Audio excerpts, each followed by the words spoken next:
Hey guys, what's up? Scary Bear coming at you there. Look, I've been doing honey to-do list stuff all day long. I've been plumbing, I've been doing a bunch of other stuff, running back and forth to the hardware store.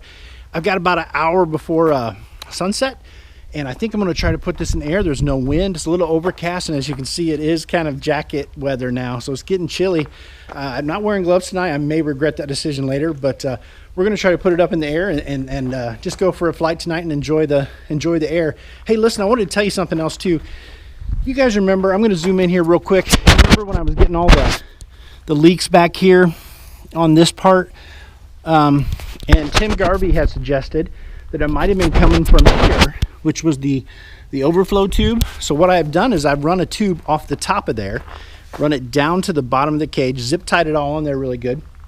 And we're going to see if that's where the problem is. If it's leaking from there, it should go out and down and out the bottom instead of on the back there. I'll kind of run down this for you. If you look, it comes out of here, comes down to the bottom of the cage, and it should just, if there's any extra fuel, it should just go back that way. So, but hey, let's get it in the air. Let's quit yapping. Let's go up there and let's do some flying, and I'll talk to you guys up there. Let's go.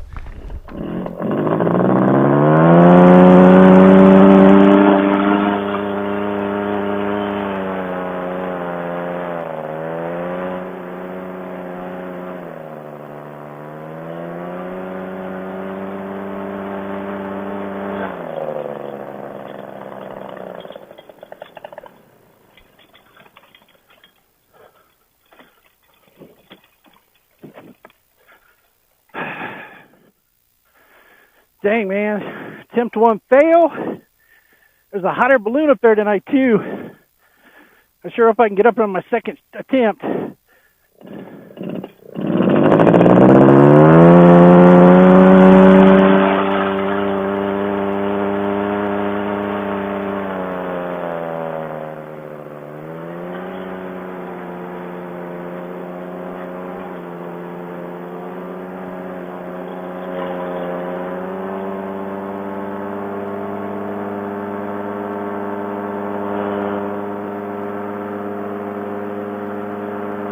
All right, kind of a sketchy takeoff, but we're off, and we're in the air. Let's do a climb out. Woo! Second attempt was to go.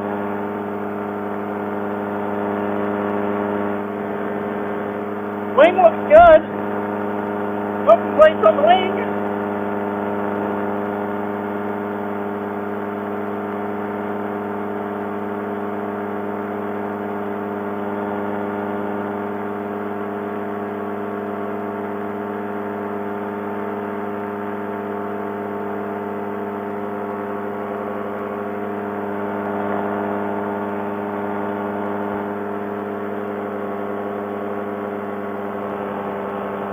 I'm gonna pull in a couple trimmers.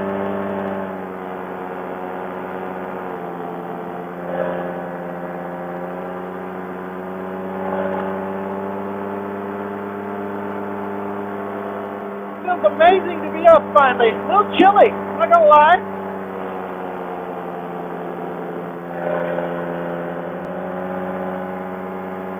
I wanted to tell you guys too, now that we're up here, I did find out what they're doing with the dump. They're closing it down. So that big hole they dug over there, they're covering up all the old garbage and making it all safe and planting grass over the top of it. So, yeah, they're making it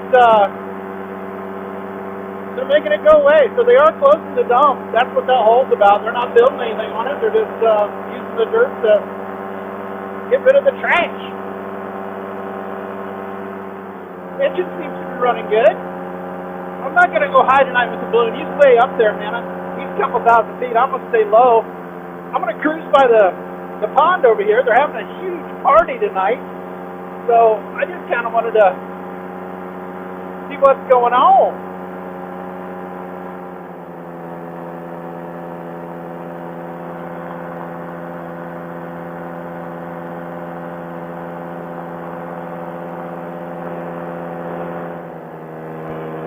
Ooh, I smell cow poo.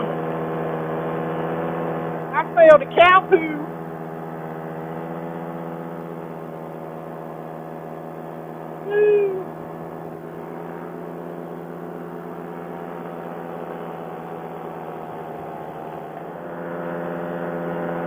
I was talking to a friend of mine the other day, and he was telling me, man, he says, I don't know how you do that. I would be so nervous being in the air. I absolutely hate heights, he was telling me. Today I've been working all day. I've been doing some plumbing, some electrical work, all the honey-do stuff on my list I've been doing today. I'm sweaty, I'm dirty, can't quite reach the stuff with my fat, stubby little fingers, just aggravating today. But this is my stress reliever. I'm telling you guys, I get up here and all of my stresses, all of my worries of the day just go away. This is my escape. This is what I do to relax. And sometimes I go, oh man, like it's been 2 weeks now with the weather, and when it gets dark earlier, I don't get home as early as I used to. So when it gets dark earlier, it's hard for me to get up in the air as often, especially if the weather's not cooperating. That's why, for my buddy, his relaxation is a cold beer, kicking back, watching a football game. That's how he unwinds. That's how he relaxes. This is how I de-stress. This is my de-stress. So when I don't get to do it, I don't usually like to talk about personal things, but I've been to the doctor here a couple of times lately, and one of the things he tells me is Bart, you need to relax, dude. Your stress is through the roof, man. He says find something that you enjoy to relax. And I told him, I said, Doc, I found it. It's just the weather limits my my airtime. The airtime is my de-stressor. Of course, he told me I need to find another hobby that would de-stress me as well. But this is it, boys. I don't know if you can see that smoke over there. You see how it's going to the west? I'd like to. It's going to the east. The smoke is going to the east over there, but it's shooting straight up and then hitting the east direction. That's how you can usually tell when there's some kind of wind shear or wind gradient. When you see a smokestack like that, it's an awesome telltale what's going on up here. Like I said earlier, it is getting late in the year. Not a whole lot of trees changing colors yet, but I bet it's coming here really soon. But they're out in the fields. The farmers are working the fields. So like this field right below me here is a brand new bailout spot for me. There's no crop in the field. It's been harvested.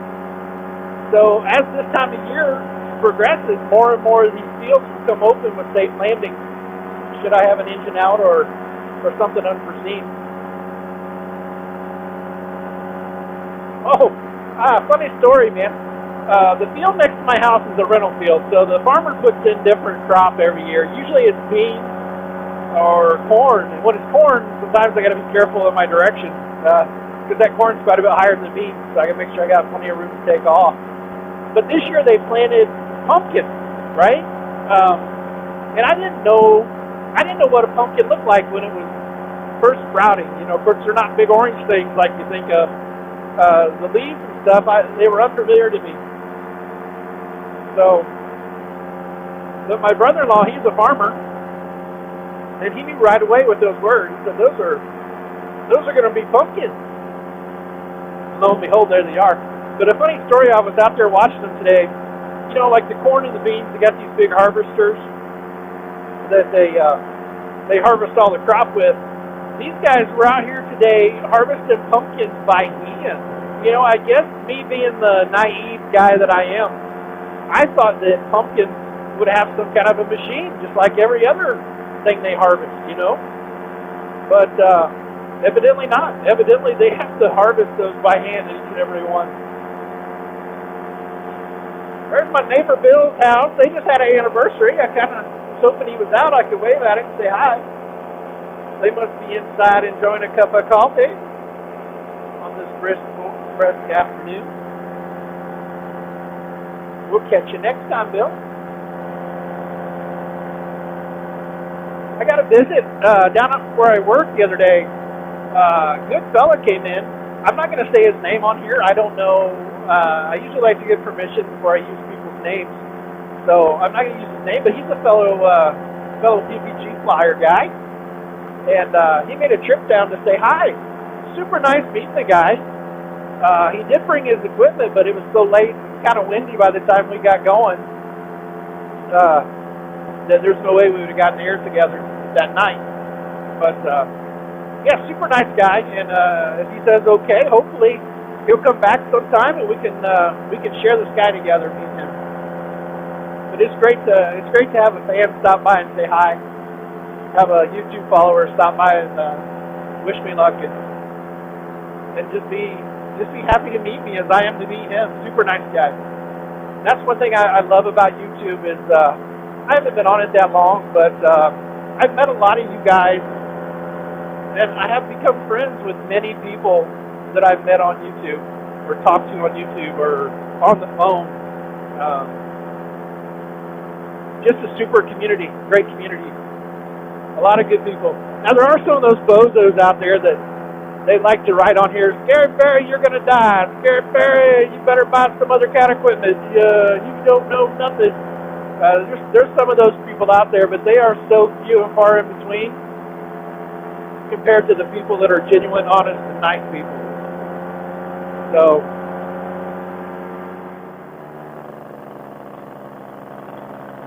I'll drop a little altitude. It's starting to get a little chilly up there.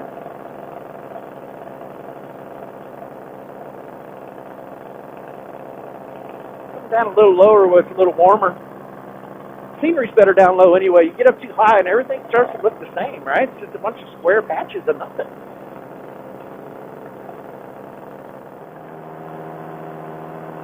I do want to tell you guys another story, actually. A friend of mine, again, I'm not going to say his name, but he trained with me with Kurt over at Flight Junkies. He was in the second group I was in when I went back for the second training. But he lives down in St. Croix. So he was up here doing his training, and he had some issues, but he got everything finally got delivered to him. His problem is his time to fly is even more limited than mine. He has a steady breeze all the time, which is good if you've got some skills, but learning, we were only taught to fly in super calm winds, so any kind of breeze, I don't know, like ocean breeze, things like that, I don't know how that would be covered, or how to do that for sure, because I've never done it. But his machine hasn't been running now for a year. He told me now some of it was before he got it put away, he just couldn't get it to stay running. He had some issues with it. Of course, guys, now he's off the coast quite a ways out there, you know, and he can't just get somebody to help him. Nobody just jump over there and give him a hand or send it over to Kurt or up to Southern Skies to Chris. There's just nothing for him to do. And then he had it in the storage shed, and it evidently a hurricane came through. Really, really messed that stuff up. I mean, I guess it tore the storage shed down and did some stuff. But anyway, he's down, guys, and he is so downhearted right now. Not only does he have repairs to his island, you know, to his home there, but even if he wants to get his machine running, he can. So I'm going to wave at the farmers here real quick. Say hi, boy, these guys are out working hard. That's it, boys. Clear them fields up for me, because you never know when I may need that landing zone.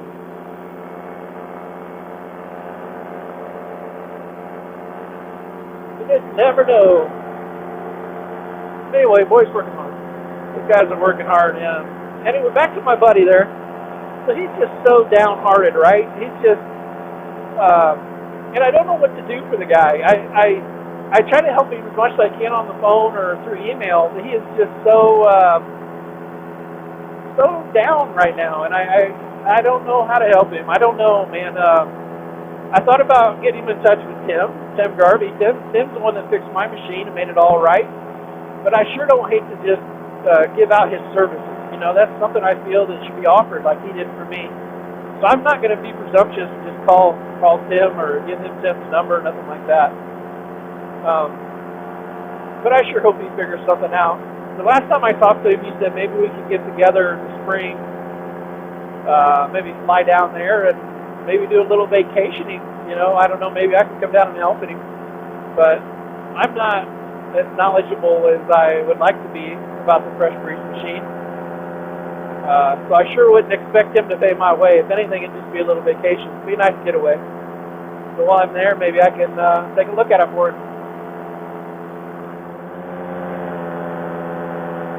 Well, like I showed you at the beginning there, I did move that snorkel. I guess it's the overflow tube for the carburetor there. And the theory that Tim Garvey had come up with is that while I was taking off, that a little bit of that fuel was shaking, coming up out of that overflow tube and spraying back onto my exhaust. And that's where I was getting that dampness, that wetness. So what I've done today is I've ran a tube off of that overflow and down below the machine. So if it is coming out of there, it should drain down and totally bypass. Looks like the wind picked up some on the ground. That smoke is going pretty good. So, but it's going the right direction for me to land. So that should help out great. But so yeah, if that works, then that means that overflow tube will bypass that exhaust. It may still leak fuel, but it will just simply leak down and below, not back onto that hot exhaust.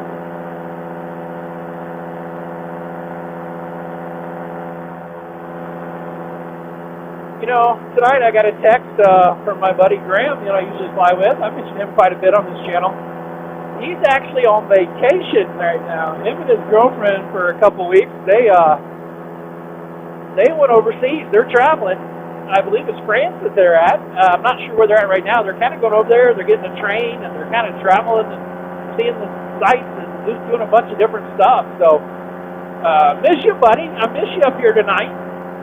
Wish you safe travels and enjoy your vacation, my friend. It just sounds amazing. Once in a lifetime type of trip. So we'll catch up with him when he gets back. I tried to talk him into taking his motor and wing with him, but he decided against that. He didn't do it. I imagine traveling abroad with that may be a little bit of a hassle.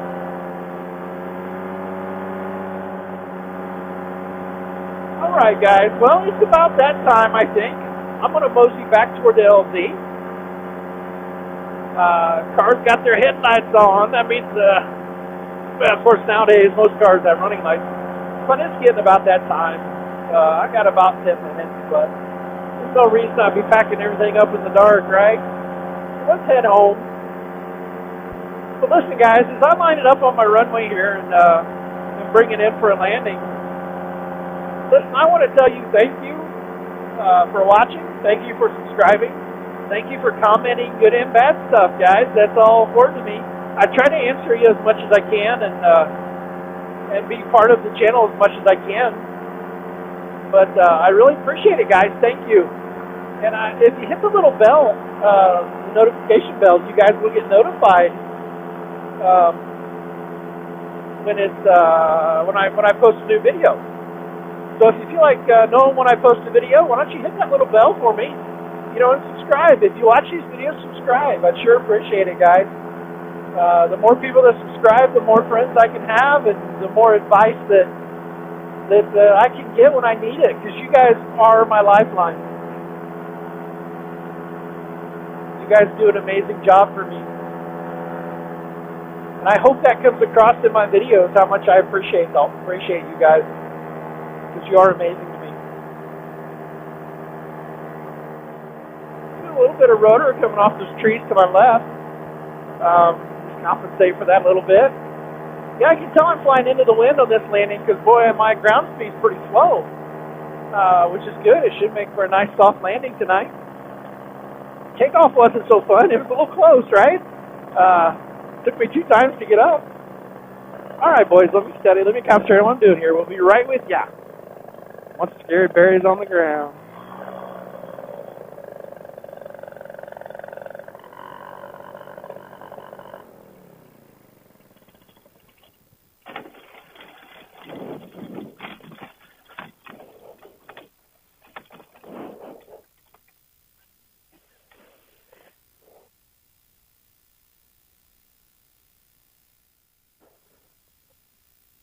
Oh, guys, hey, listen, I wanted to show you something, too. I forget to bring this up, but in my little pouch here, I don't know if you guys can see that, but in my little pouch right here, I carry this. So this says "Be safe" on this side. It has a little airplane right here. I don't know if you can see the airplane. But yeah, it's the shape of a heart and it says "Be safe." This was given to me by a dear friend. And once again, I don't want to say any names on here without their permission. But I wanted to share this with you guys. I fly with this. I hope I'm getting it in frame here.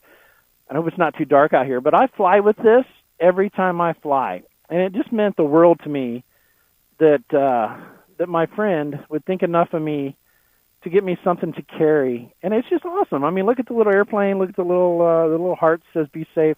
And I carry it in my pouch every flight I make. And I truly think that it helps keep me safe. Sometimes some things are close and some things are sketchy. But this is always with me. And so far, I've always come home safe. Maybe a little beat, maybe a little bruise, maybe a little cold. But here's a shout out to my friend. And I want to say thank you so much. And I love you so much for that. Appreciate it. Okay, guys, so we're back on the ground. Nice, smooth landing tonight. But like I had told you, I had put that tube we had talked about earlier down and around. Obviously, it's not coming from there. So I'm going to get in here with it and see if I can show you what it's still doing. If you look right here, I'm going to try to get out of the light. But if you look on that muffler, or on that exhaust, see if I can get it there. Yeah, you guys see how wet that is? Ah, gosh, I hope that shows up on the camera.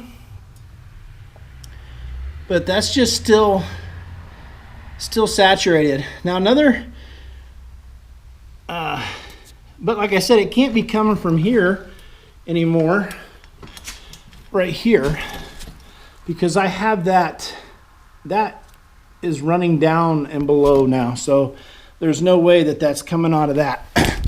So I don't know what's causing it, but you know what? I'm flying it that way, and it hasn't caused any real issues. It's just kind of an annoyance. So, Tim, I know that you have suggested that Y pipe. That's not it that I can tell. Is there any other ideas you may have, or anybody else might have, where that saturation's coming from?